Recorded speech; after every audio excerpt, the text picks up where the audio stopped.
종합제 TV 시청자 여러분 안녕하십니까? 8월 12일 오후 5시 반입니다. 1948년 8월 그때 한반도에는 소련군이 8월 9일 만주로 쳐내려오면서 일본의 관동군을 격파하고 소련 해병대가 한북 웅기와 나진항을 장악합니다.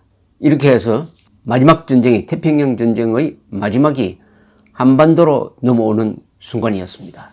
이제 38도선이 어떻게 그어졌느냐에 대해서 제가 설명을 좀 드리려고 합니다. 많은 사람들이 38선 하면은 그거 미국과 소련이 우리의 의사와 관계없이 그은 것이지, 그것이 재앙이지 하면서 분단과 직결시킵니다. 38도선을 그은 것과 분단이 관계없는 것은 아니지만은 직결되는 것은 아닙니다. 38도선을 그었기 때문에 분단이 의무적으로 자동적으로 일어난 것은 아닌 것입니다. 그리고 38도선을 우리가 확보한 것은 그나마 다행이었다. 그나마 행운이었다. 어떻게 보면은 재앙으로 위장한 행운이었다. 이렇게 생각할 면이 있다는 것을 말씀드리면서 오늘날 한국인의 한민족의 삶에 결정적 영향을 끼치는 이 38도선 이야기를 해드리겠습니다. 시작은 1945년 2월로 올라갑니다. 당시 얄타에서 북해 연안의 얄타에서 스탈린, 처칠, 루스벨트가 만나가지고 2차 세계대전 후의 세계 질서를 논의를 합니다. 여기서 한반도 문제가 의제에 오르는데 그렇게 심각하게 다뤄지지가 않습니다.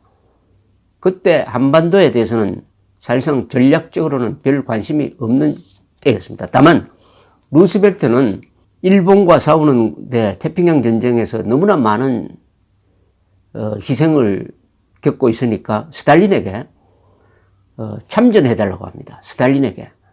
그때 소련과 일본은 불가침 조약을 맺고 있었습니다. 그러니까 일종의 막 우방국 비슷하게 되어 있었습니다. 이때 김일성이는 소련군 장교로서 하바롭스크 근방에 있었습니다. 따라서 그 한 4, 5년 동안은 김일성은 일본과의 항일투쟁을 할 수가 없었습니다. 왜냐하면 소련과 일본이 불가침 조약을 맺고 있었기 때문이죠. 이 기간에 김일성이가 항일투쟁했다는 것은 다 거짓말입니다.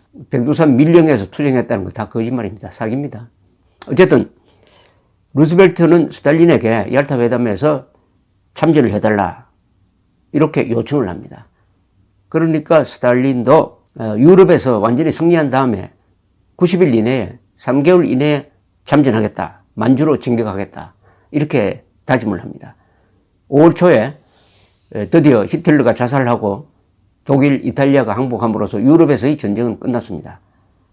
그 정확하게 3개월 뒤에 이 스탈린이 약속을 지켜서 참전을 하게 되는 거죠. 자, 그 경과를 보면은 우선 4월 5일이 되면은 1945년 4월 5일 소련은 아직 1년이 남은 일소 소련 일본 불가침 조약을 연장하지 않겠다고 일본에 통보합니다. 스탈린은 이때부터 이제 작전 계획을 세웁니다. 바실리에프스키를 극동군 사령관으로 임명해가지고 6월 27일에 작전 계획을 완성합니다. 만주, 요동반도를 주된 목표로 하고 북한의 한북, 라진, 웅기, 청진을 점령하기로 합니다. 한국에서는 일본 등 반소 세력을 배제하고 미국 등과 함께 공동 점령 관리한다는 정도의 구상을 하게 되는데 치밀한 계산은 갖지 않습니다. 우선 관동군을 만주에서 격파하는 데 주안점을 두었습니다. 소련은 이때 김구 이승만에 대해서는 상당히 부정적 인식을 갖고 있었다고 합니다. 1945년 7월 4일 이때는 트루만 프랑클린 루즈벨트 대통령이 갑자기 죽고 부통령이던 트루만 대통령이 미국 대통령이 되어 있을 때였습니다.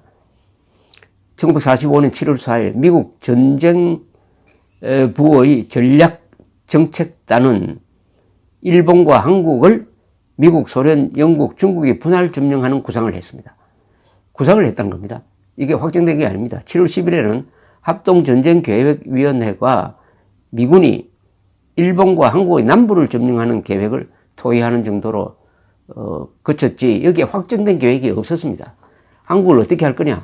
하는 데 대한 확정된 계획 없이 토의만 하고 있다 이거죠. 자, 이러다가 7월 16일에 1945년 7월 16일에 지금 미국은 뉴멕시코주 로스 알라모스에서 최초의 원자폭탄 실험이 성공했습니다. 지름 330m의 거대한 구덩이가 파졌습니다. 이때 이것을 지켜본 과학자 오펜하이머는 이제 내가 죽음, 곧 세계의 파괴자가 되었다는 힌두교의 경전 문구를 생각하였다고 합니다. 트루만도 그 보고를 받고 나서 7월 25일자 일기에 이렇게 썼습니다. 우리는 역사상 가장 두려운 폭탄을 갖게 되었다. 7월 17일 독일 포츠담에서 열린 미국, 소련, 영국 정상회담에서 트루먼은 원폭을 이제 가졌으니까 자신감을 갖고 이 회담을 주도합니다. 전례 없이 자신만만한 태도를 보입니다. 영국의 처칠은 뭔가 중요한 사건이 생겼다고 눈치를 챕니다. 그 다음날 7월 18일 아침 점심을 트루먼과 처칠이 같이 하는데 여기서 트루먼은 처칠에게 원자폭탄 시험에 성공했다고 알려줍니다. 이걸로 전쟁을 끝낼 수 있다라고 자신합니다. 트루먼은 이때 원자폭탄을 빨리 투하해가지고 일본의 항복을 받으면은 소련군이 참전할 빌미를 없애는 게 된다. 소련군의 참전을 막으려고 합니다. 그러려면은 빨리 원자폭탄을 써가지고 일본에 항복을 해야 돼요. 그렇게 기대를 합니다. 이때 루즈벨트는 소련군이 참전하기를 학수고대했지만 트루먼은 핵폭탄을 갖게 되니까 이제는 소련군이 참전해가지고 일을 복잡하게 만드는 것을 꺼리게 되는 것입니다. 생각이 달라지게 되는 것이죠.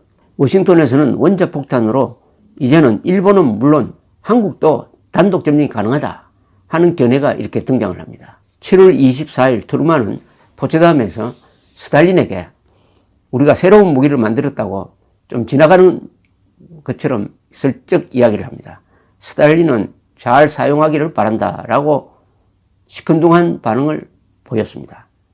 그러나 사실은 스탈린은 간첩들을 통해서 자세히 알고 있었습니다. 로스 알라모스 원자폭탄 그 제조 시설에 클라우스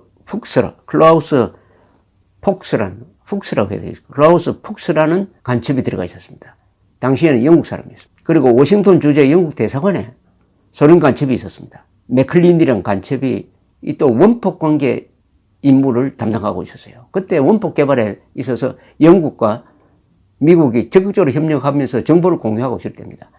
그러니까 두 계통의 정보를 통해서 스탈린은 미국의 원자폭탄 개발 계획을 소상히 알고 있었습니다. 또 기술적 정보까지 빼내고 있었습니다. 스탈린은 트루먼의 통보를 받자마자 이 원자폭탄 개발을 지휘하고 있던 비밀 경찰 총수 베리아에게 연락해가지고 빨리 만들라고 독촉을 합니다. 결국 1949년에 만들게 되죠. 그것이 김일성을 앞세워가지고 한국전을 일으키는 하나의 그 중요한 동기가 됩니다. 이 원자폭탄이 한국의 운명을 결정한 겁니다. 사실은. 지금 북한의 원자폭탄이 앞으로 한국의 운명이나 북한의 운명을 어떤 식으로 결정할지 어쨌든 결정지을 겁니다. 1945년 8월 6일 아침에 리틀보이라는 별명을 가진 우라늄 원자폭탄이 히로시마에 투하되었습니다. 약 10만 명이 죽었습니다. 자, 이때 일본이 막 항복을 선언했으면은 소련군이 침략할 명분을 잃게 됩니다. 하지 않았어요. 그러던 사이에 8월 9일 오전 나가사키에 또 패트맨이라는 별명이 있는 플루토늄 원자폭탄이 투하되었습니다. 나가사키는 참 이 불운한 경우입니다.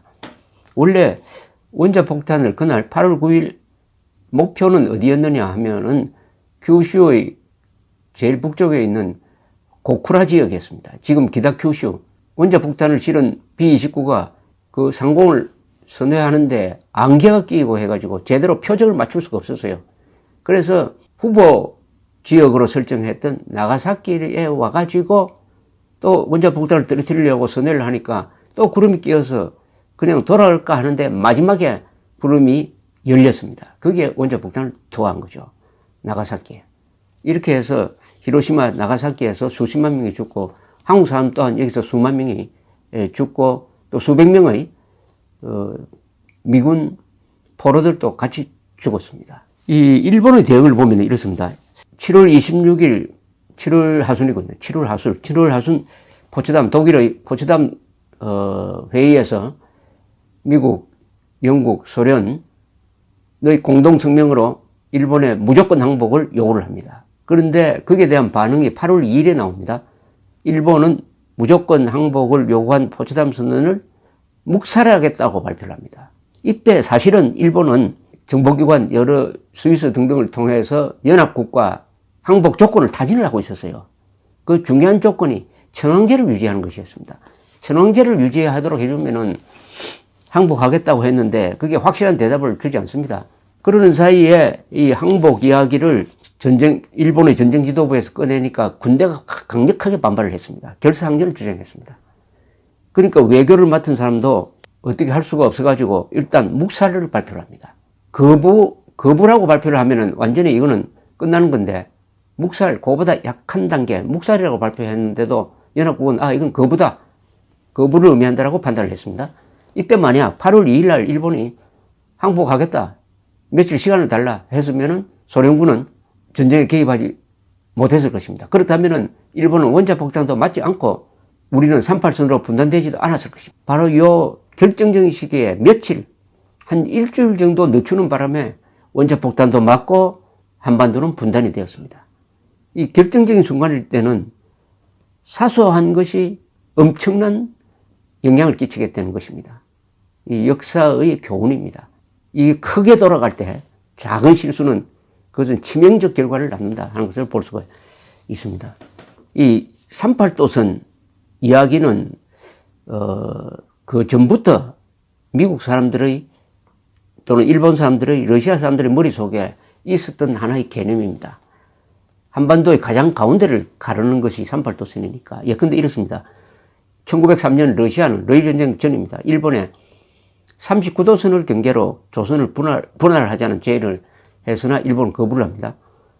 그보다 1896년에는 일본이 러시아에 38도선이나 39도선을 경계로 조선을 분할하자는 제의를 했으나 그때는 또 러시아가 반대한 적이 있습니다. 1593년 도요토미 히데요시는 명과 그때 임진왜란 중인데 명과 조선을 또 분할하는 협상을 하는데 조선 지역의 경기, 충청, 전라, 경상도를 일본에 넘기고 조선은 그 북쪽만 통치하라. 그것도 38선하고 거의 비슷합니다. 이런 제안을 명나라에 한 적이 있지만 명나라가 이걸 거부를 합니다. 이 포츠담 회담에 미소 군사회담이 따로 있었는데 이때 미국 합참 소속의 전략정책단장 링컨 중장이 배석을 합니다. 이 링컨 중장이 나중에 가면은 이 38도선 걷는데 중요한 역할을 하게 됩니다. 자, 드디어 8월 9일 소련군 158만 명이 만주로 쳐내려옵니다. 관동군은 무너집니다. 수십만의 일본 관동군이 있었지만은 그 핵심 전력은 남방전선으로 다 빼놓았기 때문에 아주 손쉽게 무너져 버립니다. 이날 8월 9일 한북 경흥군에 소련군이 들어옵니다. 그리고 12일에는 소련 해병대가 한북 운기 그리고 나진항을 장악합니다. 13일에는 청지를 공격합니다. 그리하여 16일에 점령을 하게 됩니다. 이 두 방의 원자폭탄을 맞고 소련군이 진격을 개시한 8월 9일 도쿄에서는 천황궁궐의 방공호 안에서 8월 9일과 10일에 걸쳐서 최고 전쟁 지도자 회의가 열립니다. 스즈키 총리는 항복을 하자고 합니다. 그러나 군부는 결사항전을 주장합니다. 결국 소화천황, 지금 천황의 아버지죠. 소화천황은 견딜 수 없는 것도 견딜 수밖에 없다 하면서 항복을 결단합니다. 천황이 결국 항복을 결심합니다. 8월 10일입니다. 일본 정부는 스위스와 스웨덴의 일본 공사관을 통하여 연합국 측에 천황제 유지를 조건으로 항복하겠다는 통보를 합니다. 그날 정오에 도고 일본 외상은 일본 주재 말리크 소련 대사에게 항복 결정을 했다고 직접 통보합니다. 이렇게 해서 스탈린은 트루만보다 한날절 먼저 일본이 항복할 것이라는 것을 알게 됩니다.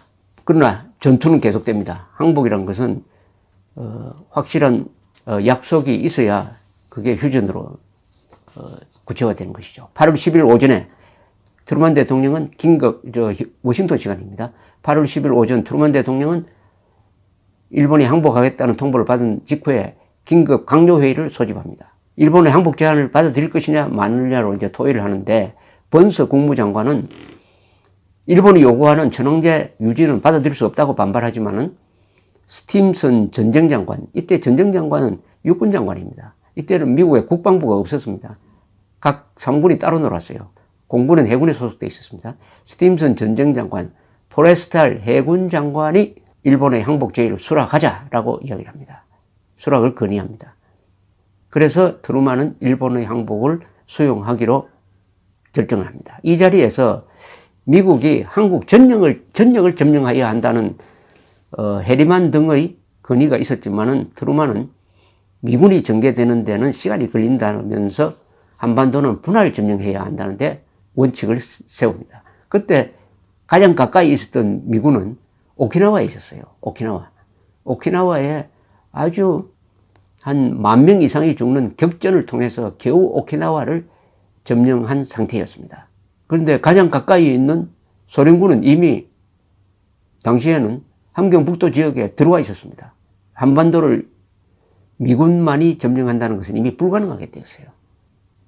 오히려 한반도가 몽땅 소련군의 급속하게 남하하는 소련군에 다 먹히지 않는다면 그게 다행인 상황이 전개되고 말았습니다.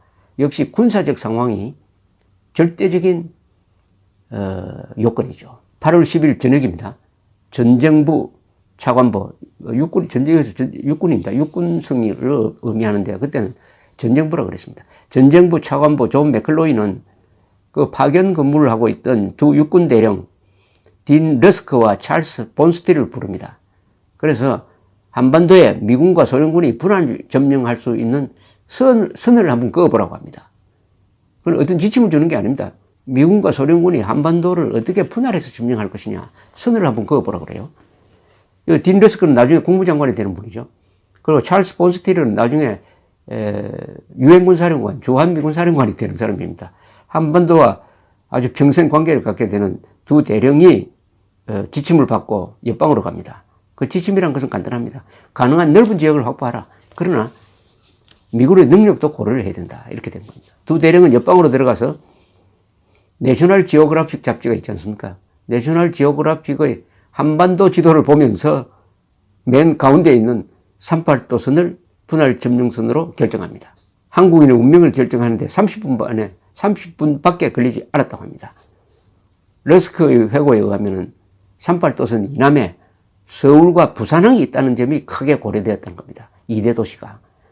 또 38도선은 조선군 사령부와 만주 주둔 일본의 관동군 사령부의 관리 경계선이기도 했습니다. 따라서 항복을 받기에도 아주 좋은 조건이었습니다. 이렇게 해서 전쟁부 차관보 맥클로이는 8월 12일에 열린 국무부, 전쟁부, 육군입니다. 국무부, 전쟁부, 해군부 조정위원회에 38도선 분할안을 내어놓고 토의를 합니다. 해군은 39도선을 주장하는데 여기에 있던 링컨 준장, 합참 소속의 전략 정책 단장인데 이 사람은 과거에 소련과 접촉을 해본 적이 있어서 이 관계에 잘 아는 사람이었어요. 링컨 준장은 39도선은 소련이 받지 않을 것이다 라고 반대를 합니다. 그래서 38도선을 선으로 하기로 결정을 내립니다. 이 전략조정위원회에서 8월 14일 날 스팀슨 전쟁부 장관과 포레스탈 해군부 장관은 일치된 의견으로 38도 분할 점령안을 트루먼 대통령에 건의해서 재가를 받습니다. 이제 미국의 방침이 정해졌습니다. 문제는 스탈린에게 통보를 하고 스탈린의 동의를 받는 절차였습니다. 8월 15일 트루먼 대통령은 스탈린에게 한반도 분할 점령안을 통보합니다. 우리는 이렇게 생각한다. 38도선에서 북쪽은 소련군, 남쪽은 미군이 점령을 하자.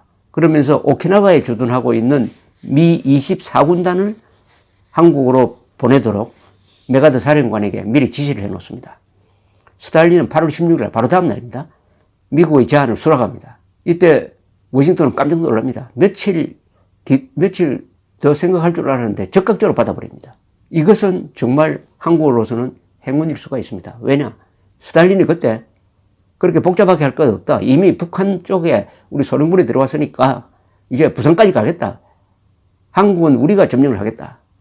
이렇게 미군에 이야기하더라도, 미국 측에 이야기하더라도 미국이 반대할 수가 없었어요. 병력이 근처에 없으니까. 그만큼 또 한반도를 중요하게 생각하지도 않았습니다. 그런데 스탈린이 그걸 받아버렸습니다. 스탈린이 왜 이렇게 받았느냐? 이 스탈린은 38도선 제안을 받으면서 소련군이 지금 사할린 옆에 있는 쿠릴 열도, 사할린, 그리고 홋카이도의 북반부를 점령했으면 좋겠다. 이렇게 카운트 오버를 합니다. 제안을 미국에 하는 거죠. 이렇게 해서 일단 38도선 분할 점령은 이제 합의가 되었습니다. 그럼 왜 이렇게 스탈린이 쉽게 받았느냐 하는 것은 나중에 학자들이 이렇게 추리를 합니다. 그때 스탈린의 주된 관심은 일본을 분할 점령하는 것이다. 즉 일본의 지금 북해도 홋카이도 정도는 분할 점령을 해야 되겠다. 왜냐하면은 러일 전쟁 때 일본에 진 것이 제정 러시아가 무너지는 한 원인이었습니다. 그래서 소련 사람들에게는 이 일본 공포증이 있었어요. 그것을 확실하게 끝내려면은 일본을 분할 점령하는 것이죠. 말하자면 독일을 분할 점령했듯이 그렇게 하려고 하는데, 그러면은 한반도에 대해서는 그만큼 관심이 적었다는 겁니다. 한반도에서는 미국이 하자는 대로 다 받고 그 대신 일본을 분할 점령하도록 하는데 주력하자, 이렇게 전략적 판단을 했다는 것입니다. 그런데 미국은 스탈린이 그토록 원하던 일본 분할 점령 관리를 받아들이지 않습니다. 그때서 스탈린은 생각이 달라집니다. 어떻게 달라지느냐? 바로 1945년 9월 20일, 8.15 한 달 후죠. 한반도를 분할해야 되겠다. 38도선을 단순한 분할 점령 정도로 만드는 게 아니라 소련 군사력으로 확보한 북한 지역에 친소 공산 정권을 세워야 되겠다 하는 결정을 합니다. 그리하여 9월 20일 안토노프 육군 참모총장과 스탈린 소련군 최고사령관이 공동명의로 연해주 군관구 및 북조선 주둔 소련군 사령부에 지시를 합니다. 그 지시문은 1993년 2월 26일자 일본 마이니치 신문이 그 전문을 공개를 했습니다. 이 지시의 핵심은 뭐냐? 소련군이 북한에 부르주아 민주주의적 정권을 수립하라는 지시였습니다. 이것은 무슨 뜻이냐면 공산 세력이 중심이 되어가지고 비공산 세력을 묶어가지고 민주정권이라는 허울을 내세워가지고 공산당이 주도하는 북한 정권을 수립하라. 친소 북한 정권을 수립하라는 명령을 내려보내는 겁니다. 여기서 바로 38도선이 금단의 선이 되고 분단이 확정돼 버립니다. 바로 이 지시입니다. 9월 22일, 8월 15일 한반도가 분단된 게 아닙니다. 9월 22일 스탈린의 이 지시에 의해서 한반도가 분단되었습니다. 왜냐? 북한 지역에 친소 정권을 만든다. 즉 김일성을 앞세워가지고 괴뢰 정권을 만든다 하는 결정을 함으로써 아무도 스탈린의 그 명령을 바꿀 수가 없었습니다. 이 한국공산주의 연구 전문가인 이정식 교수는 이렇게 썼습니다. 이 스탈린의 지령은 한반도 분단을 고착시키는 것이었다. 남북의 재통합이나 민족 재통일을 위한 모든 논쟁과 노력을 허구적인 것으로 만들었다. 이 지령이 있었으므로 그 뒤에 통일 노력을 아무리 해보았자 그것은 이미 북한의 공산 정권이 들어선다는 그 전제를 바꿀 수가 없었다. 이런 이야기죠. 그 뒤에 통일정부를 수립하기 위한 김규식의 노력은 스탈린과 김일성에 이용당할 수밖에 없었다는 이야기입니다. 스탈린의 명령은 첫째, 38도선을 군사분계선이 아니라 이제는 영구분단선으로 굳히는 방향으로 집행되기 시작했습니다.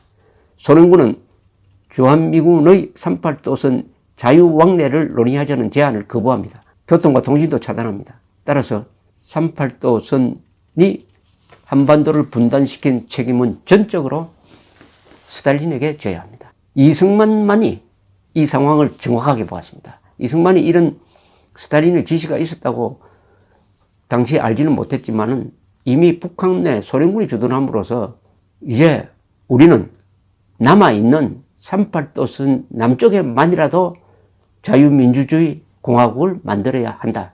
그리고 힘을 길러서 북한의 동포를 해방하는 통일을 해야 한다 하는 이른바 단독정부 수립을 주장하게 되는 것이죠. 그것은 북한에 이미 친소 정권이 섰으니까 우리도 정권을 만들어야 먹히지 않는다는 너무나 당연한 이야기고 현실적인 이야기고 그게 바로 오늘날 대한민국을 만들었습니다. 그 대한민국